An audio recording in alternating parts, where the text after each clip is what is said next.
I went down and watched the Ireland game at Lord's a couple of weeks ago, and you think, oh, England are really good. They're going to this new Test series coming up. That's going to be fantastic. You know, when we get into the Ashes, and then of course you meet the Australians, and it's a little bit different. Yeah. Have you been following it?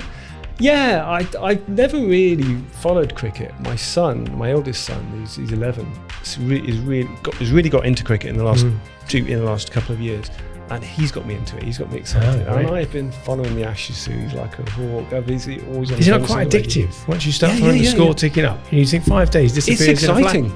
And it's excitement that lasts, it's 5 days or whatever. And there is something extremely relaxing about radio cricket commentary. Yeah, it's very good, isn't it? It's very Test match special. A British institution.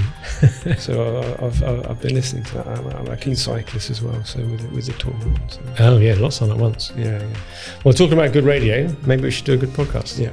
Okay.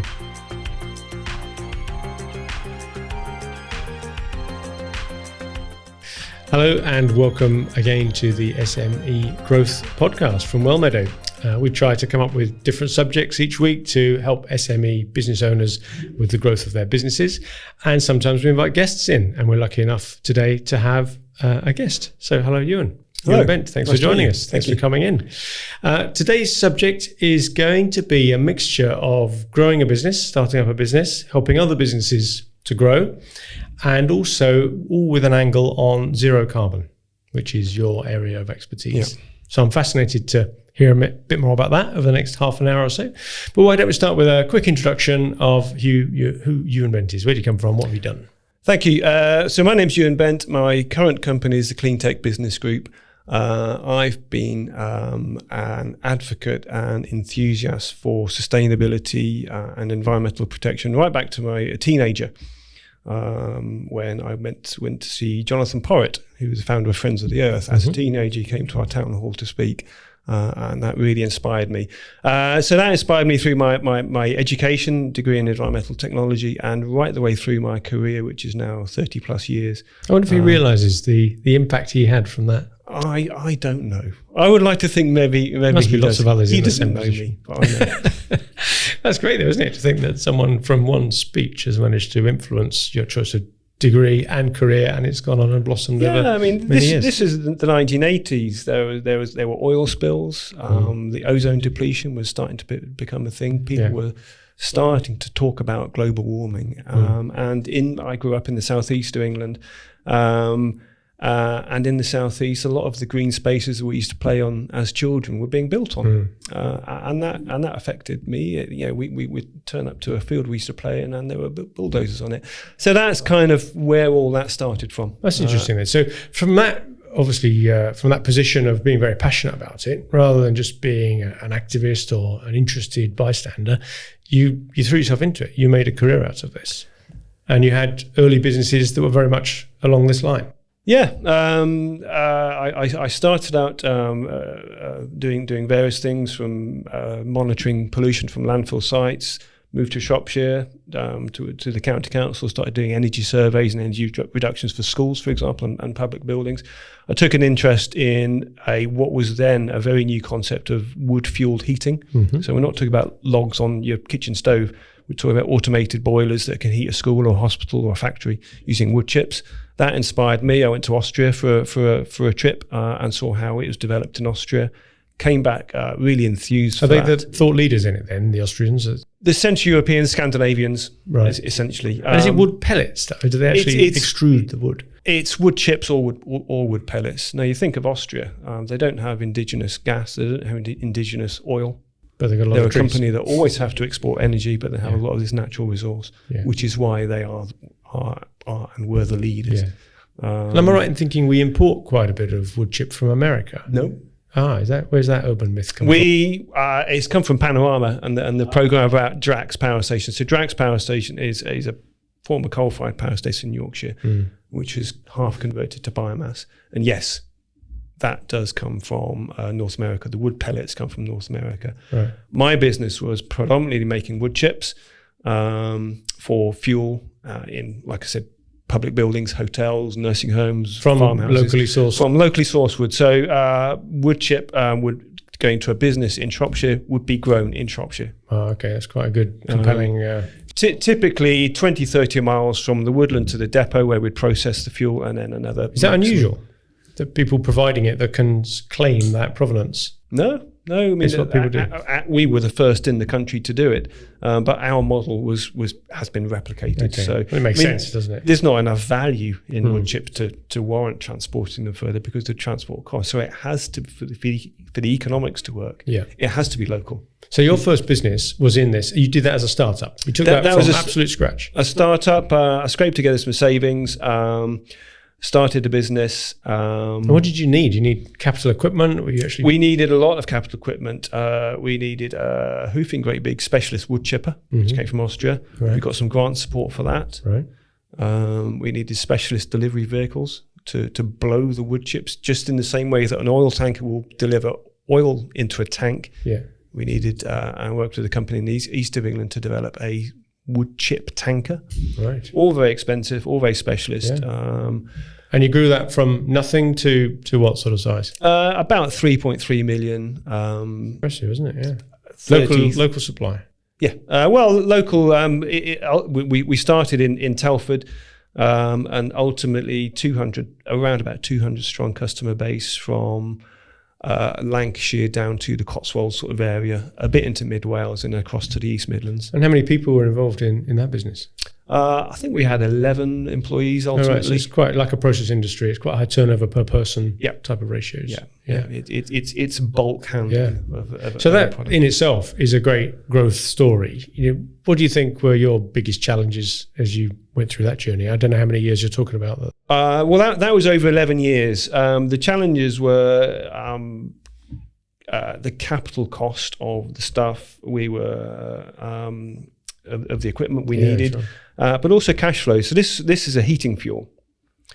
So as a heating fuel, around about 70% of our annual turnover happened in about 6 months of the year. In the colder months, yeah, of course. The process of manufacturing the wood chip fuel, you can imagine when a tree is standing up, it's more than half water. Mm-hmm. We need to deliver a chipped fuel, which is around about 20-25% water. Now, the process at the time of doing that was simply stack the timber up outside. Over a summer. Well, no, less than that. It's generally over a summer. Okay. To dry it down from 50% moisture content, water content, to below 30% water content. Okay. So our cash flow challenge was buying lots of timber and stock in the spring and the summer, sitting and looking at it for 6 months of the year, ready to sell in the winter. So cash flow was always a huge challenge. Probably something people don't really recognise that need you have to buy the stock in and then just leave it there dormant. You can't really do much about that. That's part of the process. And as the business grows, it grows year on year. That challenge becomes even greater. Yeah, of course. Because the capital. So how did you finance that? Did you invoice discounting, or did you just have lots of cash flow loans, or just lots of reinvestment? Well, we had inward investment from high net worth individuals who saw the opportunity. It was mostly equity rather than debt.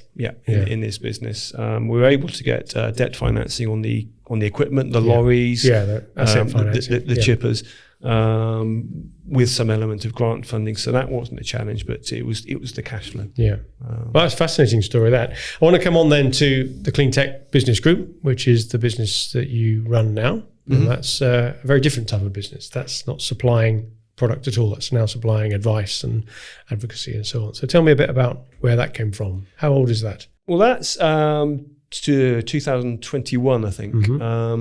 That came about really from me taking my experience of starting, growing and exiting a small business and applying that knowledge and experience to other entrepreneurs, specifically in the clean tech, low carbon space, right. helping them take their idea and commercialize their idea. The first bit then was helping smaller businesses, startups even, in the zero carbon or carbon reduction space. Entrepreneur, scientists, engineers, clever people who have a climate tech solution but haven't got the business skill to commercialize it. Right. So it started with that as your target customer, but it's grown since. It's grown since. So that element of the work is still busy, still very, very interesting. Some very clever people out there doing some. It must be fascinating. Really, it's absolutely fantastic and potentially frustrating at the same time. Where a cracking idea, you just can't quite get it to market. It is hard. The challenges are financing businesses in that very early stage, seed financing, early stage finance. Very, very hard to do. You rely on angel investors and altruists more than hard-nosed business people. Yeah, it's people, it's individuals who can share the vision. Thankfully, there is also it's regional, so it's not universal across the country. There is public support, public grant support to help businesses do this. And that was where some of our costs were covered, because local authorities, chambers of commerce, they see the value in nurturing a low carbon economy within their county or within their region. They see it as an opportunity for the region or for the county. So it could be local government led or policy led. A lot of that support is exactly local government led. Yeah, and you hear a bit about carbon offsetting and schemes and so on, where you can offset your plane flight or whatever, or your factory emissions. Do you have startups trying to tap into that stream of funding? Not so much. We could have a whole conversation about carbon offsetting. It's a big rabbit hole to go down, but no is the answer. We're engaged with the people who've got the actual technology solutions. Yeah. So we've got the startups that you're supporting. What do you do for existing companies then? SMEs especially. Increasingly, SMEs are seeing the opportunity here. They're either seeing the opportunity or they're being mandated to address carbon. Yeah.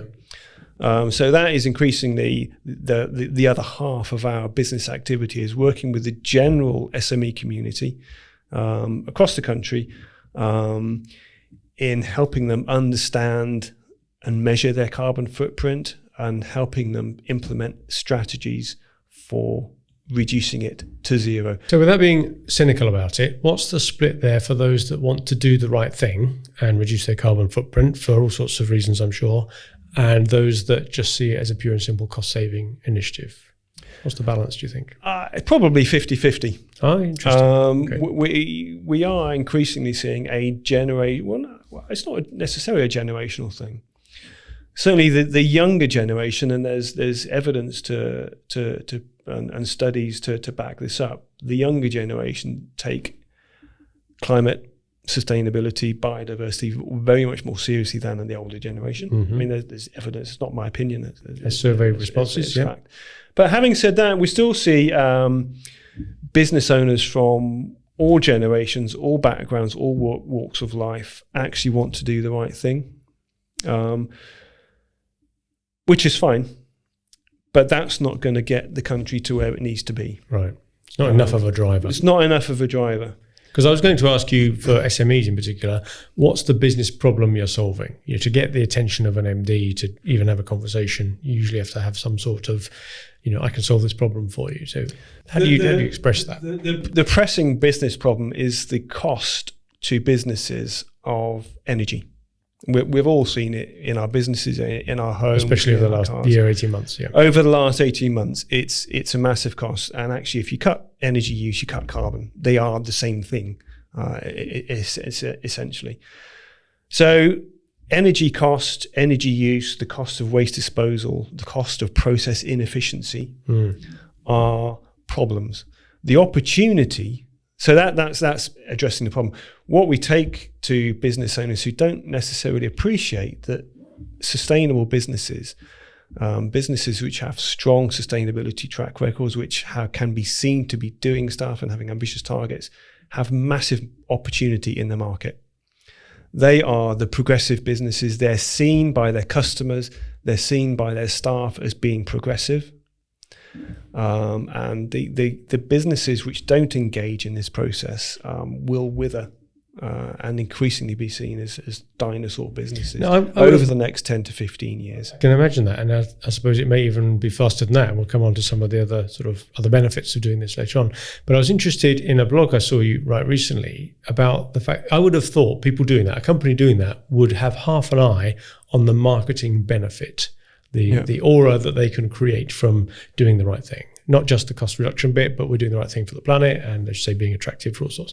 But you wrote a blog recently on almost the opposite effect that you call green hushing. Yeah. What's that? Green hushing, we come across all the time businesses who've done really good stuff. For example, in the last couple of months, a horticultural business in Worcestershire, they've really gone to town with solar panels on the warehouses. Really, but they don't tell their customers about it. They're doing really good stuff, and they're going to do more. Not just solar PV, they're going to do more. But they don't tell the customers about it. For them, for that business owner, it's a business decision. Right. Putting solar panels on the roof is a better place to put cash than it is put it in the bank. So it was a clear and simple investment. That was a better. This is a good investment. This is a better investment than keeping that cash in the bank. They don't necessarily connect that with, actually, we've done the right thing, or we're doing the right thing. We're cutting carbon. We are being a green business. So they don't necessarily make that connect. And when they do, they don't necessarily know how to communicate it. Right. They don't either think to communicate it or know how to communicate it.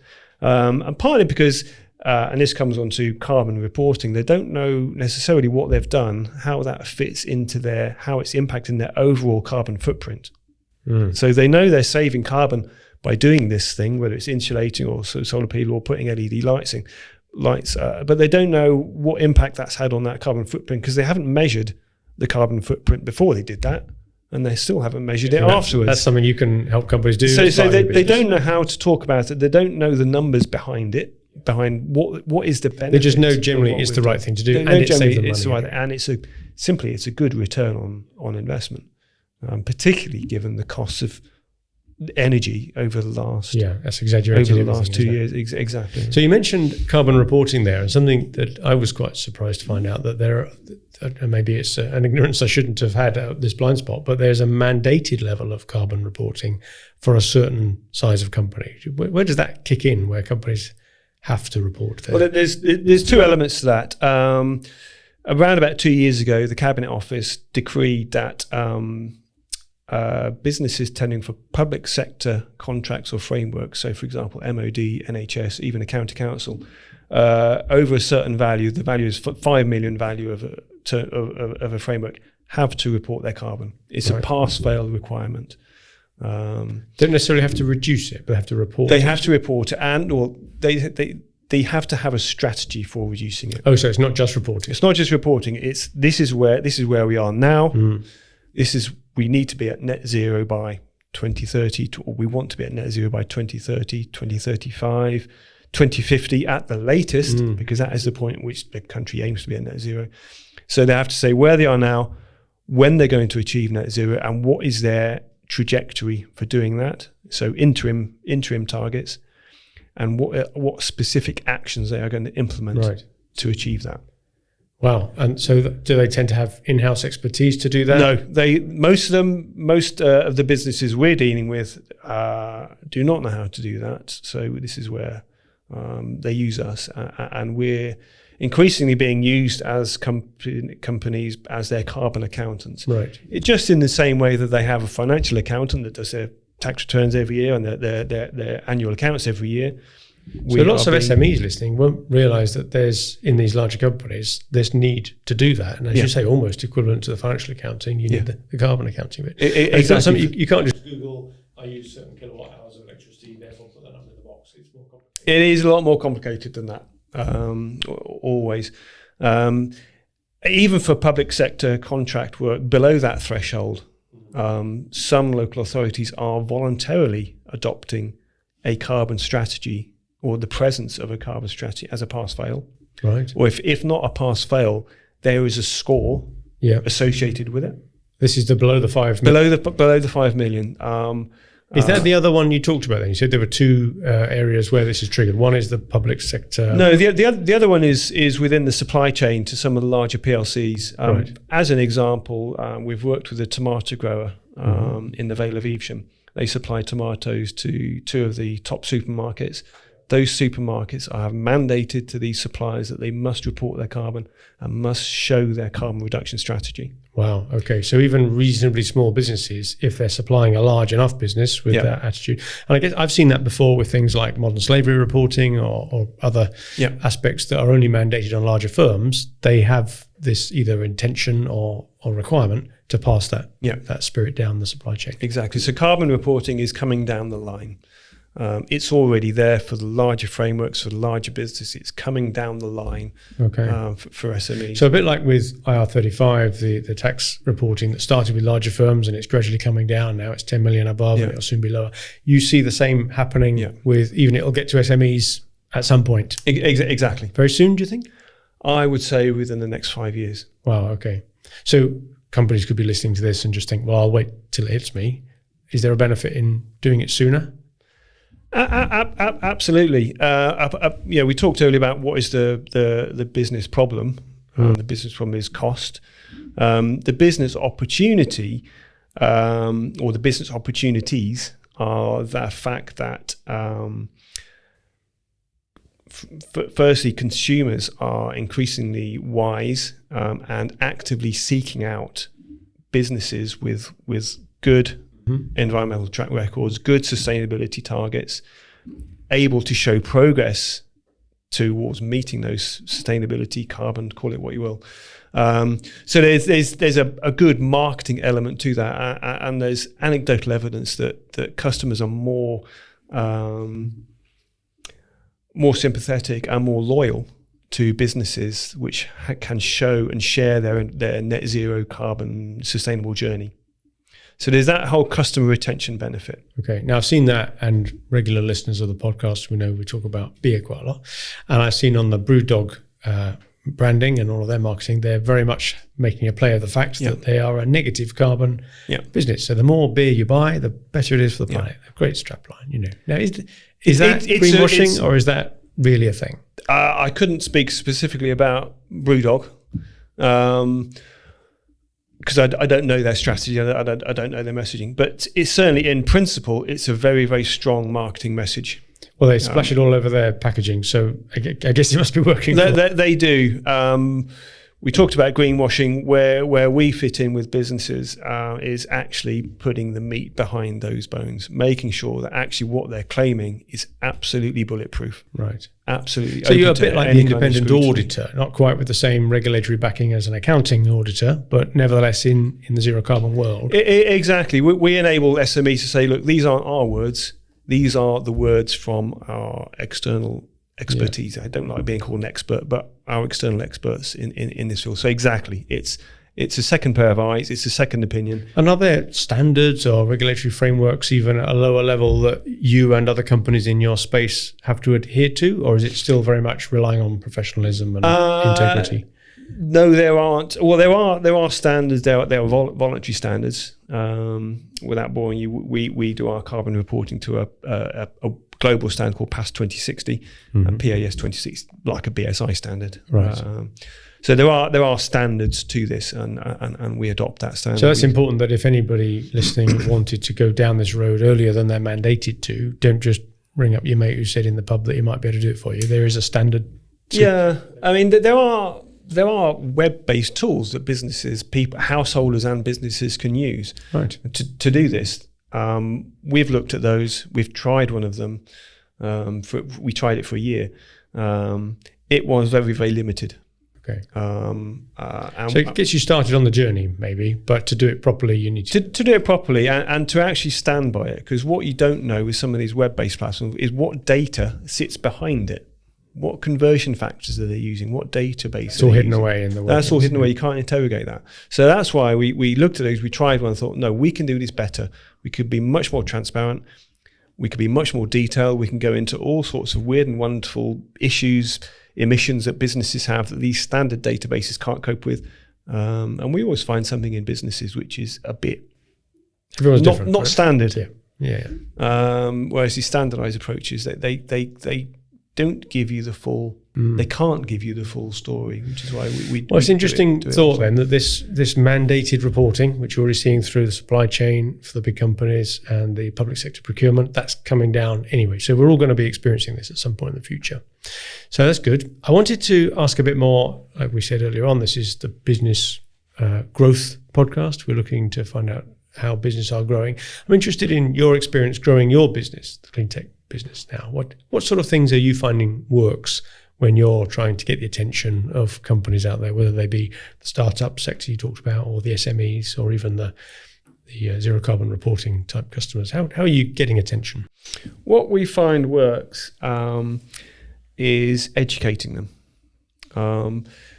People have all heard of this stuff. They may have differing views on how it impacts them. But this... we need to educate the market, and this is where people start to listen to us. They might know that they have a problem with heat loss in their building, but they might not know how to address it. They might be aware of a technology, but might not know how that technology can be applied to their business. So we approach it very much education, thought leadership. Where do you do that? How do you get that message out? We're not as active as we possibly should be on LinkedIn. We find that quite, and other social media firms. Our approach is direct contact. Right. It's direct contact. It's referrals from our wider network, because our team is networked with many other business advisors who are in businesses, advising them in general terms. But we're there as their specialist partner in advising businesses on carbon sustainability. So we have a strong referral team across the country of business advisors who already have the relationships. Oh, I see. With the business. So we talked earlier about the larger companies that need to include zero carbon reporting, for example, that don't have the expertise in-house. When they start asking around for help, you get referrals from that type of... Exactly. So they might be bid writers who are working for these companies. Yeah. They may be R&D tax specialists who have these. So there's key intermediaries in your market you need to keep close to for that. Exactly. And we're very well networked in that respect. But we also do a bit of direct marketing. So I'll send out a newsletter. Email style newsletter. Is that more aimed at the SME market? Yes, absolutely. Yeah. Yeah. How does that land? Everybody tries email marketing, and of course in the early days it was more successful than now. How do you punch through and cut through all the noise of everybody else trying to send their newsletter out? I think it's being patient. Right. We never expected the phone to start ringing after the first newsletter. We didn't expect the phone to ring after the second newsletter or the third. These things take time. It's drip feeding of information, starting to people start to recognize your name in their email feed after 6 or 7 interactions. It takes that many. So it's patience, and it's providing them with not the hard sell, not here we are, this is what we've done, this is how good we are. It's providing them that information that they need. Have you thought about this? Here's this technology. You might not have heard of this technology. Here's this piece of industry news. There's a grant scheme available for your heating system for businesses. I didn't know that. That's useful information. Information. I thought it was only for domestic households. No, it's for small businesses too. Well, so there's that kind of useful information. Have you thought about this? Have you thought about these technologies? Here's some market research, for example, which says that businesses which have strong sustainability and ambitious net zero targets are better able to recruit and retain talent. Well, I wanted to come on to that, these other aspects, these other benefits of having gone down this route. We've talked about the hard-nosed cost saving or good returns on investment, like the solar panel people. You talked also about the impact to your market and the fact that customers, whether it be BrewDog or tomato producers, they can get customers. It's a good differentiator, and many businesses now need an angle to be different, and it's an excellent differentiator. But you mentioned there then the employee angle rather than just the customers, let's say, or the investment side. So are you seeing that across the board? Are we seeing a generational difference? There absolutely is, and this has been researched in the UK and both in the UK and the US labour markets, and there is evidence to say that the younger generation, let's say up to sort of 40-year-olds. So what is that? The millennials and Generation Z. I keep getting my gens mixed up. I get my gens mixed up. But certainly the younger generation make active choices when they're looking at employees. It's a seller's market at the moment, isn't it? Yeah, so particularly that generation are able to make active choices about who they work for, which university they study at. Yeah. And this is now a material consideration in those choices. So the businesses which have good ESG policies and can show good progress towards meeting things like net zero targets have demonstrably better chance of not just recruiting staff but retaining staff. Yeah. No, I can imagine that. Certainly, as you say, with 1 million vacancies in the country at the moment, and it's definitely an employees market, isn't it? Exactly. Hard to fill the vacancies. Yeah, exactly. And the other element, the other benefit is saleability. When a business comes to business owner wants to sell the business on, if they own the premises, a premises which has low energy costs, which is highly sustainability, it has much more value than a leaky old. Both from a hard-nosed commercial standpoint, but also the fact that it can be badged as exactly a lower carbon building. Yeah. So that business, when it comes to selling a business, a properly sustainable business with ambitious targets and a strong track record is worth more money. It's as simple as that. It's really interesting. Well, we've covered quite a lot there, kind of everything from the growing of 2 businesses that you've talked to us about, and also the impact it's going to have on various SMEs that's coming soon, sometime in the next 5 years, and lots of tips there. But the opportunity for any SME is there. It's a business opportunity. London School of Economics predict that net zero is a £1 trillion business opportunity for UK PLC. My goodness. The big boys will take a lot of that, but the SMEs, it's a massive opportunity for SMEs up to PLCs. Yeah. That's the opportunity for small businesses. We're there to help SMEs try and get a slice of that 1 trillion opportunity. Brilliant. Well, best of luck with it, and thank you very much for coming in, Ewan. That's been really very interesting. Thoroughly enjoyed that. That's great. Thanks. So you've been listening to the SME Growth Podcast from Wellmeadow, and you've heard a number of different points there in that discussion that relate to topics that we've covered in previous podcasts. So we've certainly heard a bit about buyer personas and the fact that with 2 or 3 clear different market segments, you've got to address each of them very differently. We've talked about internal marketing and understanding how some of the work that we do impacts on recruitment, for example. So lots of different angles there. Nurturing, we talked about nurturing the contacts that you've got without selling to them until they're ready to buy. So we covered that in our Growth Generator podcast. So hopefully you have a chance to listen to some of our other podcasts. And as every week I ask you to do, please subscribe and follow to our podcasts on Spotify or Apple or wherever else you get your podcasts from. And more importantly, tell your business colleagues and friends what we're doing. It's a weekly podcast picking different subjects that hopefully are of interest, especially around SME businesses looking to grow. So thank you very much again for listening, and good luck with your business.